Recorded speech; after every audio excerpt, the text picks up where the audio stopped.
Teoría pura del derecho, Hans Kelsen. Capítulo 1. El derecho y la naturaleza. ¿Qué es una teoría pura del derecho? La teoría pura del derecho es una teoría del derecho positivo. Podemos decir del derecho positivo en general y no de un derecho particular. Al calificarse como teoría pura, indica que entiende constituir una ciencia que tenga por único objeto al derecho e ignore todo lo que no responda estrictamente a su definición. El principio fundamental de su método es, pues, eliminar de la ciencia del derecho todos los elementos que le son extraños. Con una falta total de sentido crítico, la ciencia del derecho se ha ocupado de la psicología y la biología, de la moral y la teología. Ciencias de la naturaleza y ciencias sociales. Causalidad e imputación. Primero, la naturaleza y la sociedad. Un fenómeno social es donde estudia cierta discrepancia donde aparece la sociedad, en donde estudia con diferentes puntos de vista, donde primordiza la naturaleza, y ahí es donde sale la sociedad, siendo la sociedad como un orden que se encarga de regular las conductas de un individuo. Segundo, la imputación en el pensamiento jurídico. Tal como el derecho internacional o el derecho nacional de un Estado, la ciencia jurídica formula lo que llamamos reglas de derecho, donde afirma que la causalidad no interviene en esta regla. Tercero, la imputación en el pensamiento primitivo. El estudio de las sociedades primitivas permite comprobar que éstas interpreten la naturaleza con la ayuda del principio de la imputación.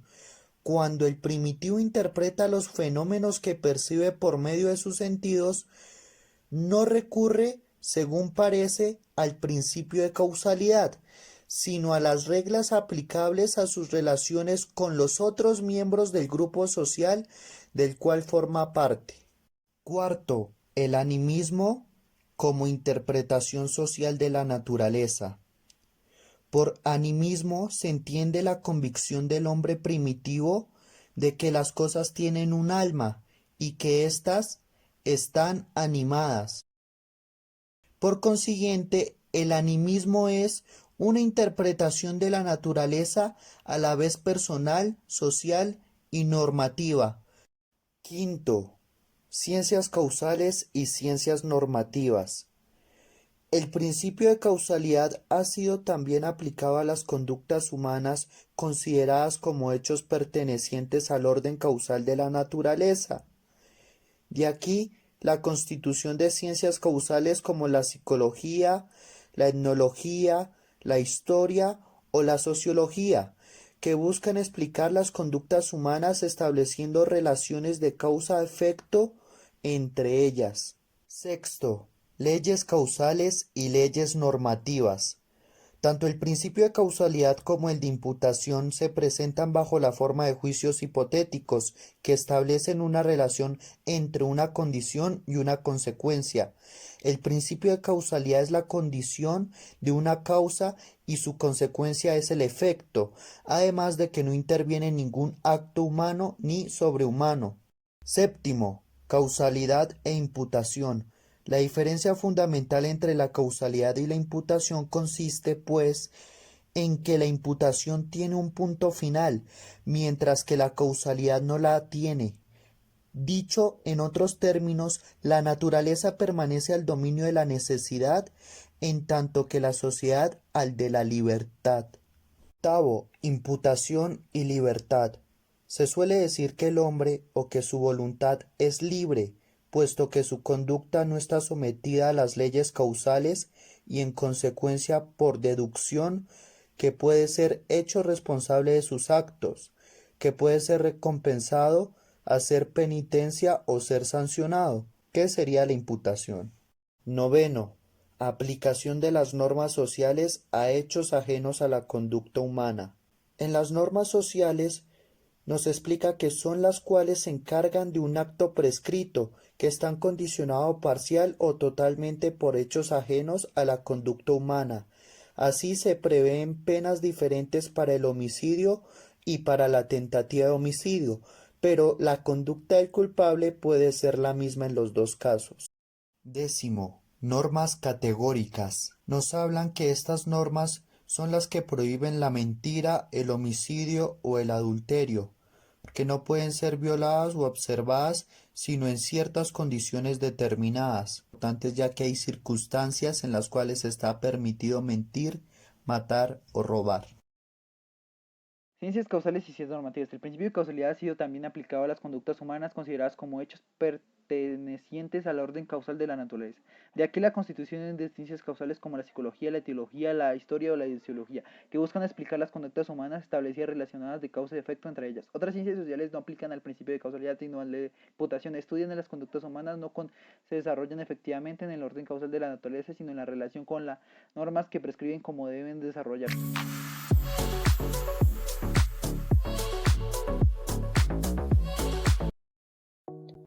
El derecho y la moral, capítulo 2. El derecho y la justicia.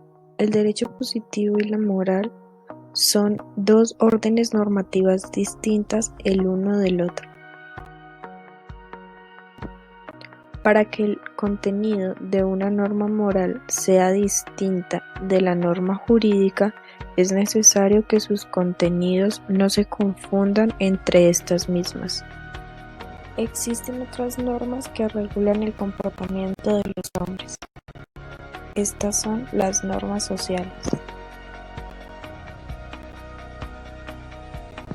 Estas normas se pueden abarcar bajo el concepto de moral y la ética. La relación que se establece entre el derecho y la moral es la relación entre el derecho y la justicia. Solo podemos reconocer una diferencia entre el derecho y la moral en cuanto a cómo ellos obligan o prohíben una determinada conducta humana. Kelsen separa el derecho de la moral. La validez de un orden jurídico positivo es independiente de su correspondencia o su no correspondencia con cierto sistema moral. Ciencia del derecho e ideología. La teoría pura del derecho desea combatir las dificultades ideológicas exponiendo al derecho tal cual es. Su principal preocupación es saber lo que es y lo que puede ser, si es justo o no podría serlo, siendo así una teoría realista. Esta teoría se rehúsa a favorecer cualquier interés político que suministre ideologías que le permitan justificar o criticar el derecho, ya que lo que se busca es evitar que se critique o se juzgue el derecho. La tendencia anti-ideológica es la que hace de la teoría pura una verdadera ciencia del derecho. Finalmente, todas las ideologías emanan de la voluntad, no del conocimiento.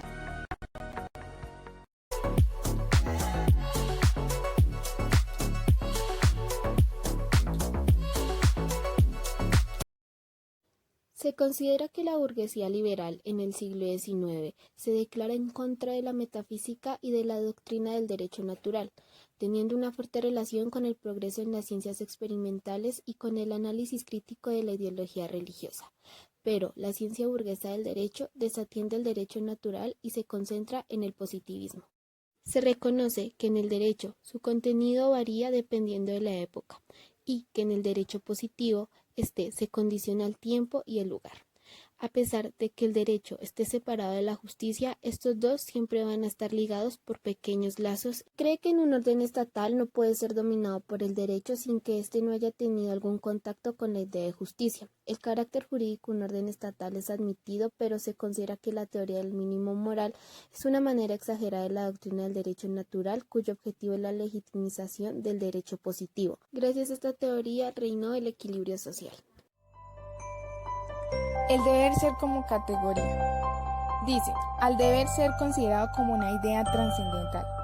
Se insiste en la idea de que las normas jurídicas no son idénticas a las normas morales, pero no se pone en duda que la moral constituye un valor absoluto, es decir, entre estas se complementan. También dice, el deber ser considerado como categoría de la lógica trascendental. La relación que ella establece tiene el carácter de y condición Además de esto trae una consecuencia. Es un sistema dado que es el derecho natural.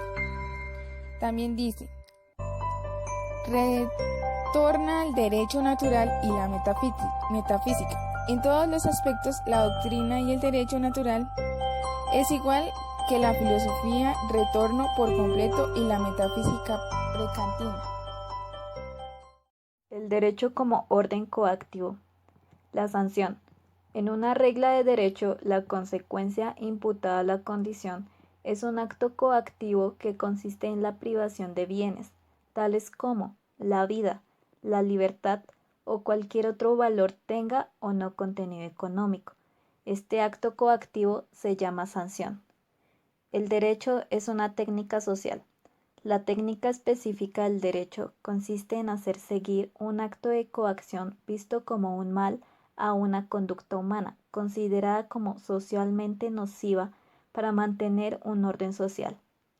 El derecho se atribuye el monopolio de la fuerza. Al definir al derecho como un orden de coacción, queremos indicar que su función esencial es la de reglamentar el empleo de la fuerza en las relaciones entre los hombres. Podemos decir que la función esencial del derecho es la de establecer un monopolio de la fuerza en favor de las diversas comunidades jurídicas. Elementos jurídicamente indiferentes contenidos en normas jurídicas. Todas las reglas de derecho son construidas sobre el mismo esquema, dado que comprueban una relación entre una condición y un acto coactivo que debe ser la consecuencia. Una constitución puede declarar que los hombres nacen libres e iguales entre ellos. Una ley puede afirmar la prueba de una norma jurídica existente. Un juez puede declarar en su sentencia que considera su decisión como justa y que tiene el deber de proteger a los pobres contra los ricos. El derecho relaciona una sanción con la conducta contraria generada, para que así los hombres se comporten de una manera determinada. Una conducta está jurídicamente prescrita solo si la conducta opuesta es la condición de una sanción. Una norma jurídica se formula como aquellos términos que prohíben una conducta determinada, pero esta no se considera muy indispensable. Los códigos penales se limitan a definir diversos crímenes y delitos, los cuales no se deben cometer. Si se genera alguno de estos delitos, indicará una consecuencia. Lo mismo pasa con los códigos civiles, definen las distintas clases de contratos y prevén qué pasa en caso de inejecución. En cambio, las leyes prescriben una conducta determinada sin que la conducta contraria sea la condición de una sanción. Se llama norma primaria aquella que establece una relación entre el hecho ilícito y la sanción. Se conoce como norma secundaria aquella que prescribe la conducta que permite evitar la sanción. Esta regla o norma permite que el hecho de una regla primaria superflua.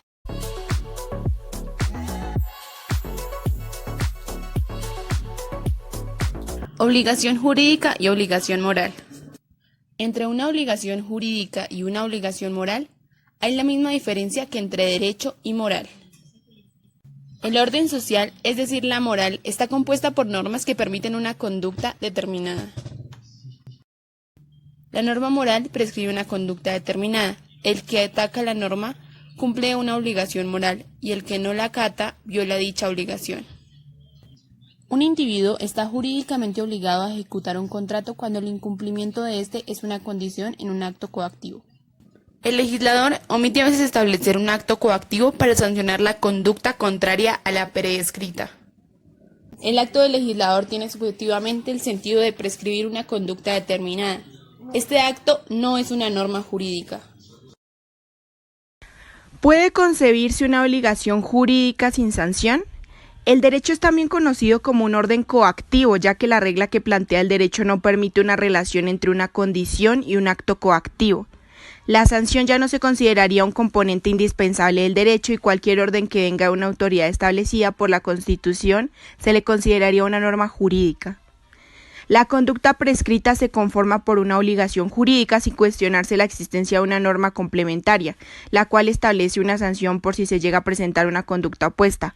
Las normas jurídicas no se diferencian de las normas de una moral positiva, es decir, así un hecho de una norma jurídica sea dictado por una autoridad específica, un legislador no se compararía con las normas que vienen de una autoridad moral como Jesucristo.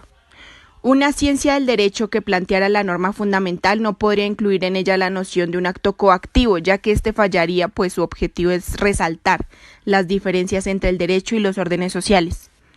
Se conoce que existe una norma o regla primaria, asimismo habrá una secundaria, y se considera que una sanción por un hecho ilícito pertenece a las normas primarias y la manera en que se comporta con respecto a esas reglas del derecho pertenece a la regla secundaria. En el caso de un legislador no se conformaría con una conducta determinada, sino que permitiría una sanción para la conducta opuesta. Obligación e imputación. La regla del derecho presenta el acto coactivo como una consecuencia imputada a una condición determinada, pero no es necesario que este acto forme el contenido de una obligación jurídica. Si el acto coactivo no es un elemento esencial de la regla del derecho, una obligación jurídica puede tener por objeto cualquier conducta prescrita en una norma jurídica. Las normas establecen una sanción, también pueden tener tanto el sentido de una prescripción como del de la autorización. Las sanciones del derecho generan represalias y guerra. Están solamente autorizadas si ningún Estado tiene la obligación de recurrir a ellas. En cambio, dicha obligación puede ser restablecida por un tratado que se agrupe cierto número de estados en una comunidad internacional. Si un Estado comete un acto ilícito, las represalias o guerras deben ser dirigidas contra el Estado. Pero si el incumplimiento de la sanción no es condición de una nueva sanción, no hay obligación jurídica de ejercer la vendetta o de recurrir a las represalias o la guerra.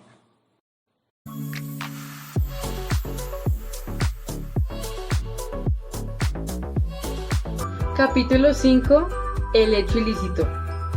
Llamamos el hecho ilícito como toda conducta contraria de la prescrita en la norma jurídica o la conducta prohibida por dicha norma. Es por ello que hay una relación entre hecho ilícito y obligación jurídica.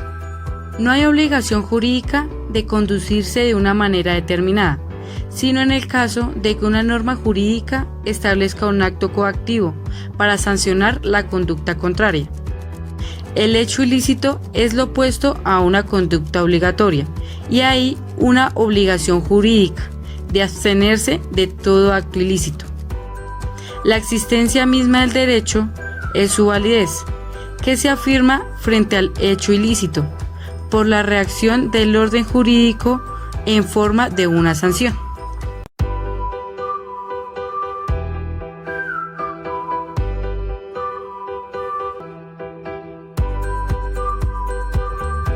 La conducta calificada de hecho ilícito no es la única condición de la sanción prescrita o permitida. Por ejemplo, la obligación jurídica de ejecutar un contrato se expresa mediante una regla de derecho así concebida. Si dos individuos han concluido un contrato y uno de ellos no lo ejecuta, y si el otro intenta una acción ante el tribunal competente, éste debe ordenar una ejecución forzada de los bienes del que no ha cumplido el contrato. Aquel que viola su obligación de ejecutar un contrato comete un hecho ilícito. La sanción en caso de incumplimiento de un contrato está así subordinada, por lo menos, a 3 condiciones, y una sola de ellas tiene el carácter de acto ilícito. Si bien la sanción está siempre dirigida contra el autor del acto ilícito, sucede frecuentemente que la sanción recae sobre otros individuos cuya conducta no figura entre las condiciones de la sanción. Por ejemplo, las sanciones de derecho internacional general.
La teoría pura del derecho coloca en primer plano la noción del deber jurídico, que es lo mismo que la norma jurídica considerada desde el punto de vista de la conducta que prescribe a un individuo determinado. La noción personal es la noción de sujeto de derecho, es un concepto antropomórfico creado por la ciencia jurídica con miras a presentar al derecho de manera sugestiva. La persona designa unas de obligaciones, de responsabilidades, un conjunto de normas. La persona jurídica es la persona que designa solamente la unidad de un conjunto de normas, un orden jurídico que regula la conducta de una pluralidad de individuos. La persona física es todo miembro de la especie humana con la posibilidad de adquirir derechos y contraer obligaciones. La teoría pura del derecho tiene un carácter objetivista y universalista. Estudia el derecho en su totalidad y solo se interesa por los fenómenos particulares para establecer una relación sistemática entre cada uno de ellos y para volver a encontrar en ella la función general del derecho. El derecho natural tiene por fundamento el dualismo de este y el derecho positivo. De cierta manera, el derecho natural, en concepción de la naturaleza, reemplaza las funciones legislativas y hace el papel del legislador supremo. El dualismo, como posible respuesta a la justicia absolutista y a la conducta humana, del bien y el mal, con el fin de hallar la realidad natural. El derecho positivo, de cierta manera, es temporal y viable, creado por los hombres.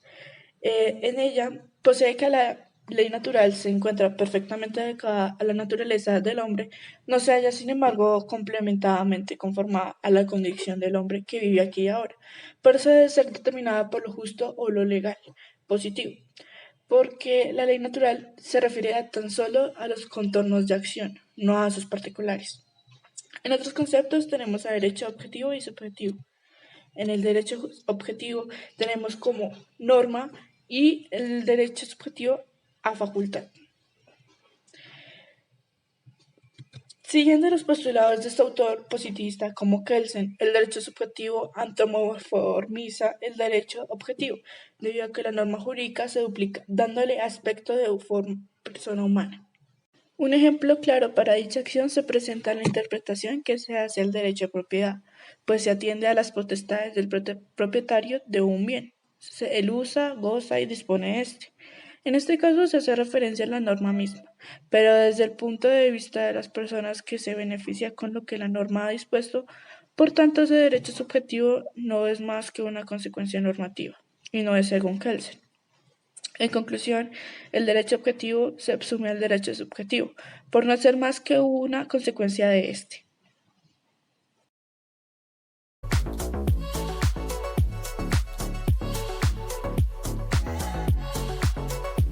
En el capítulo 9, Kelsen nos habla sobre el concepto de norma fundamental y su importancia, en donde nos dice que la norma fundamental es la fuente común de validez de todas las normas pertenecientes a un mismo orden y constituye su unidad.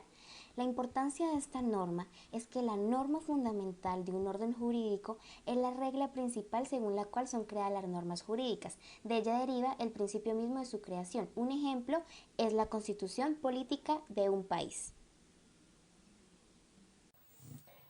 Encontramos las normas generales emanadas del procedimiento legislativo, los cuales determinan no solo los órganos y el procedimiento, sino también el contenido de las normas individuales que han de ser dictadas por las autoridades judiciales y administrativas. La Constitución tiene por función esencial regular la creación de leyes y se ocupa poco de su contenido. La legislación determina la creación como el contenido de las normas judiciales y administrativas. La relación entre la legislación y la jurisdicción o la administración, la norma superior determina a la norma inferior. Un caso, el elemento formal prepondera sobre el elemento material.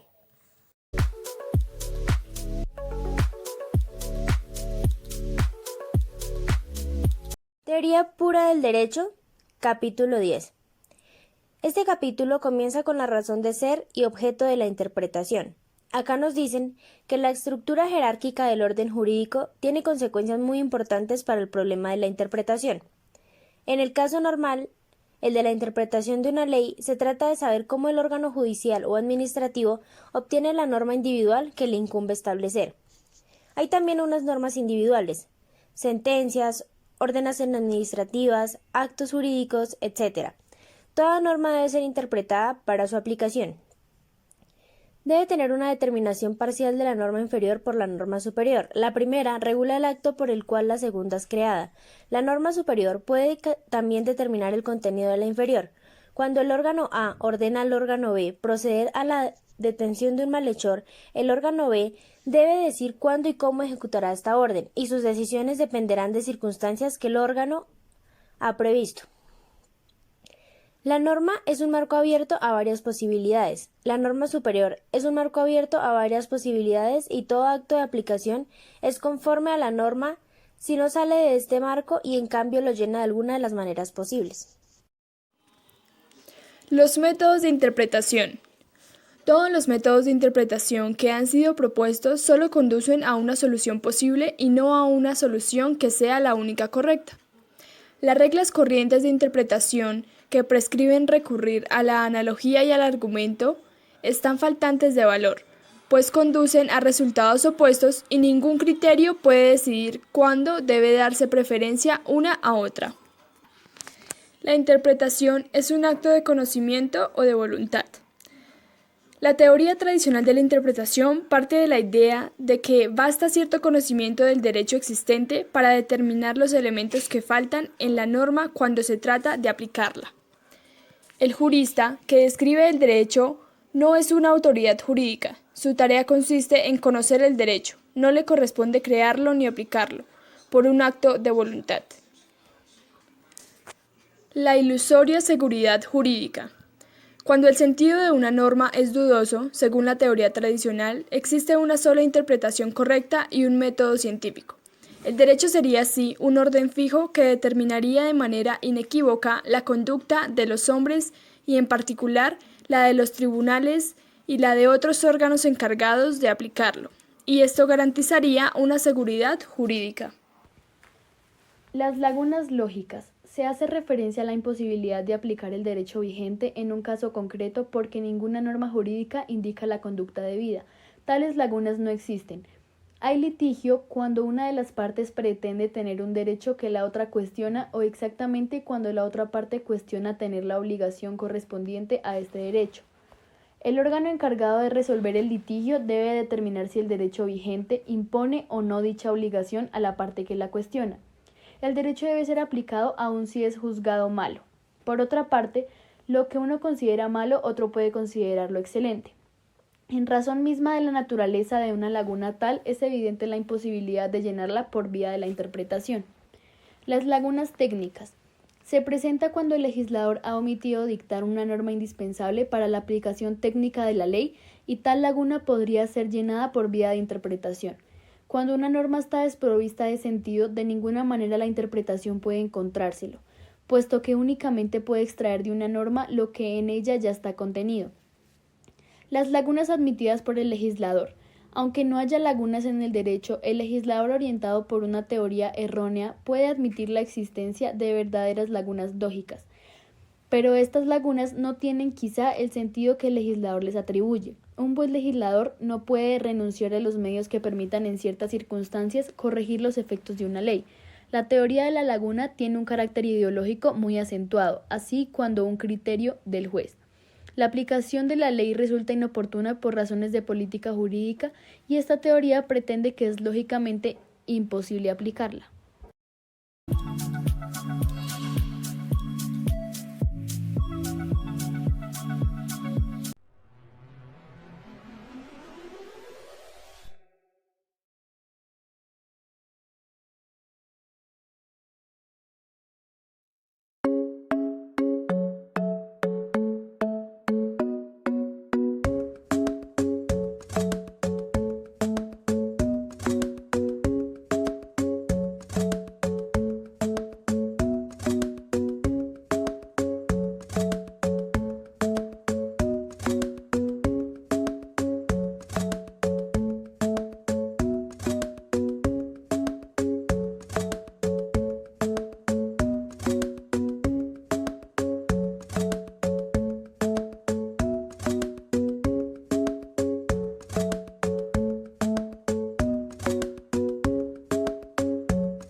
found the one, you should never give her up. I think it's the way life changes when in love, yeah. I surround my soul with the positivity. That's why I don't worry about the things that I don't see, yeah. These days I don't worry about much. I think we should have some more fun. I still dream about the days when we were young. I'll take a hit and still finish in one, yeah, yeah. Oh, oh, oh, oh. Memory lane, isn't that too far away from our hearts, yeah, yeah. The ones we keep close, we should never let go. So tell me who you love, baby. Take a moment to unwind, fix yourself and realign yourself with the world, baby. Breathe slow, baby, yeah. We should breathe slow, we should breathe slow, we should breathe slow. We should breathe slow, we should breathe slow, we should breathe slow. We should breathe slow, we should breathe slow, we should breathe slow, we should breathe slow, we should breathe slow, breathe slow.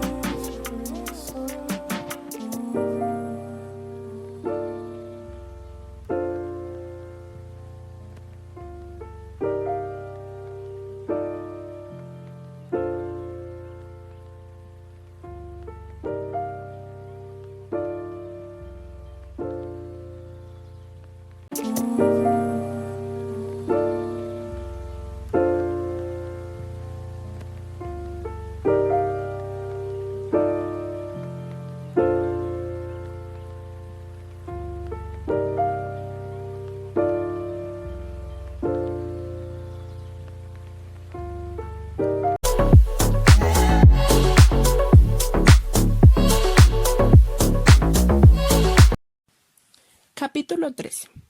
El derecho internacional comprende las normas establecidas para regular las relaciones entre Estados. Estas normas crean obligaciones, responsabilidades y derechos. Cabe resaltar que estas normas no son válidas para todos los Estados, sino que solamente son válidas en los Estados que forman la comunidad internacional. Estas normas son creadas por tribunales internacionales u órganos análogos. El derecho internacional también prescribe o permite ejecutar actos de coacción para sancionar una conducta determinada. Noción de un orden jurídico universal. Si todas las técnicas jurídicas evolucionan separando el derecho internacional de las órdenes jurídicas nacionales, se convertiría en una comunidad jurídica organizada. Esto actualmente no se ha hecho. Solo existe en teoría. Derecho internacional y los órdenes jurídicos nacionales son definidos como un sistema de normas válidas y obligatorias. Se reúnen en dos sistemas de normas distintas unas de las otras. Principalmente una construcción monista, se dice que la independencia del derecho internacional y nacional resulta de la posibilidad de contradicciones insolubles entre dos derechos. Finalmente, diciendo que una concepción dualista es primitiva e incapaz de concebir un orden jurídico. La teoría tradicional se ve diferente, ya que se dice que el derecho internacional y el derecho nacional son dos sistemas diferentes, pero sus normas fundamentales son simultáneamente válidas como norma jurídica. Por lo tanto, como derecho se ven desde un mismo punto de vista. Se atribuye el carácter jurídico en donde está la ausencia de la contradicción y sus destinatarios las deben conocer y son hechos pertenecientes al dominio de la naturaleza. Se le da sentido perteneciente dependiendo del dominio del derecho y la tendencia de ciencia jurídica, desde el problema de la interpretación. Para las relaciones de dos sistemas de normas de derecho internacional debe tener una construcción coherente. Se pueden considerar como un sistema único cuando está subordinado uno al otro o cuando ambos se encuentran a una relación de coordinación. En otro caso, la coordinación de los dos sistemas de normas supone una delimitación de sus respectivos ámbitos de validez. Por lo tanto, existe un tercer sistema de normas. ¿Puede haber contradicciones lógicas entre el derecho internacional y el derecho nacional?